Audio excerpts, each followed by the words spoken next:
ബംഗാളിൽ വീണ്ടും E D raid. മന്ത്രി സുജിത് ബോസിന്റെ കൊൽക്കത്തയിലെ വീട്ടിലും സ്ഥാപനങ്ങളിലും അടക്കം 7 ഇടങ്ങളിലാണ് പരിശോധന. മുനിസിപ്പാലിറ്റി നിയമന അഴിമതി കേസിലാണ് ഇഡിയുടെ നടപടി. ബംഗാളിലെ ഇഡി ഉദ്യോഗസ്ഥർക്കെതിരായ ആക്രമണത്തിൽ ചീഫ് സെക്രട്ടറിയും ആഭ്യന്തര സെക്രട്ടറിയും സുപ്രധാന വിവരങ്ങൾ വിശദീകരിച്ചുവെന്ന് ഗവർണർ CV ആനന്ദ് ബോസ് പറഞ്ഞു. നിതിൻ അംബുജനാണ് ചേരുന്നത് ഡൽഹിയിൽ നിന്ന് വിവരങ്ങളുമായി. Nitin, very good morning again. ഈ ബംഗാളിൽ ഈ ഗവർണർ സർക്കാർ വിഷയം, അതുപോലെ തന്നെ ഈ പറയുന്നത് പോലെ സർക്കാർ ഇ ഡിയോട് നടത്തുന്ന ഒരു പരസ്യ പോര്, മന്ത്രിമാരുടെ വീട്ടിൽ തുടർച്ചയായി അല്ലെങ്കിൽ രാഷ്ട്രീയക്കാരുടെ വീട്ടിൽ തുടർച്ചയായി പരിശോധന നടത്തുന്നു, രാഷ്ട്രീയ വൈരമാണെന്ന് പറയുന്നു. എന്താണ് ഏറ്റവും പുതിയ അവസ്ഥ?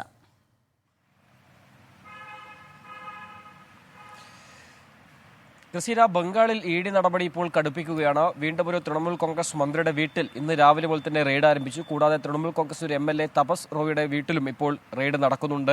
മുനിസിപ്പാലിറ്റി നിയമന അഴിമതിയുമായി ബന്ധപ്പെട്ട കേസിലാണ് റെയ്ഡ് നടക്കുന്നത്. രാവിലെ 6:40 തന്നെ റെയ്ഡ് ആരംഭിച്ചു. കനത്ത കേന്ദ്രസേനയുടെ സുരക്ഷാ വലയത്തിലാണ് റെയ്ഡ് ഇപ്പോൾ പുരോഗമിക്കുന്നത്. നോർത്ത് 24 പർഗാന അടക്കം 7 ഇടങ്ങളിൽ റെയ്ഡ് നടക്കുന്നുണ്ട്. 2014 മുതൽ 2018 കാലങ്ങളിൽ നടന്ന നിയമന അഴിമതി കേസിലാണ് ഇത്തരമൊരു ഇ ഡി നടപടി ഉണ്ടായിരിക്കുന്നത്. നേരത്തെ 2013 കഴിഞ്ഞ വർഷം കൊൽക്കത്ത ഹൈക്കോടതി ഈ കേസിൽ കേന്ദ്ര അന്വേഷണം വേണമെന്നൊരു ഹർജി അത് അംഗീകരിച്ചിരുന്നു. ഇതിനെ തുടർന്ന് കേസ് CBI അന്വേഷിച്ച് വരികയായിരുന്നു.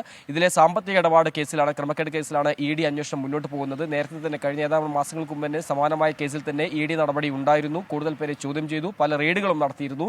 ഇപ്പോൾ വീണ്ടും ഈ കേസിൽ ഇപ്പോൾ റെയ്ഡ് നടക്കുകയാണ്. ഏതാണ്ട് 2014 2018 ഇടയിൽ 258 പേരെ അനധികൃതമായി നിയമിച്ചു എന്നാണ് ഈ മുനിസിപ്പാലിറ്റി നിയമന അഴിമതി കേസിലുള്ളത്. മാത്രമല്ല ഇതിന്റെ ഭാഗമായി തന്നെ നിരവധി ഇടങ്ങളിൽ സാമ്പത്തിക ക്രമക്കേട് ഉണ്ടായെന്നും ഇപ്പോൾ ഇ ഡി ചൂണ്ടിക്കാട്ടുന്നു. ഇതിന്റെ ഭാഗമായുള്ള അന്വേഷണമാണ് ഇപ്പോൾ റെയ്ഡ് നടക്കുന്നത്. എന്തായാലും സുജിത് റോയുടെ വീട്ടിലും സുജിത് ബോസിന്റെ വീട്ടിലും തപസ് റോയുടെ വീട്ടിലും ഇപ്പോൾ റെയ്ഡ് പുരോഗമിക്കുകയാണ്. അതോടൊപ്പം തന്നെ കഴിഞ്ഞ ഏതാനും ദിവസങ്ങൾക്ക് മുമ്പ് ബംഗാളിൽ ഇ ഡി ഉദ്യോഗസ്ഥർക്കെതിരെ ആക്രമണം ഉണ്ടായിരുന്നു. അതിന്റെ സുപ്രധാനപ്പെട്ട വിവരങ്ങൾ, ഈ കേസുമായി ബന്ധപ്പെട്ട് സുപ്രധാനപ്പെട്ട വിവരങ്ങൾ ചീഫ് സെക്രട്ടറിയും ഹോം സെക്രട്ടറിയും പങ്കുവച്ചു എന്നാണ് ഗവർണർ ആനന്ദ് ബോസ് വ്യക്തമാക്കുന്നത്. മാത്രമല്ല ഷാജഹാൻ ഷെയ്ഖിനെതിരെ നടപടി ഉണ്ടാകുമെന്ന് ചീഫ് സെക്രട്ടറിയും അതോടൊപ്പം തന്നെ ഹോം സെക്രട്ടറിയും അറിയിച്ചതായി ഗവർണർ വ്യക്തമാക്കുന്നുണ്ട്.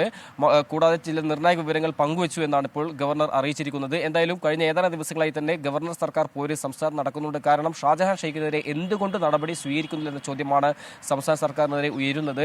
ആ ഒരു പശ്ചാത്തലത്തിൽ എന്താണ് നടപടി എന്നതും ഇനിയുള്ള ദിവസങ്ങളിൽ നമുക്ക് കാണാം. ഇതിനിടയിലാണ് ഇപ്പോൾ തൃണമൂൽ കോൺഗ്രസ് നേതാക്കളുടെ വീട്ടിൽ വീണ്ടും റെയ്ഡ് നടക്കുന്നത്.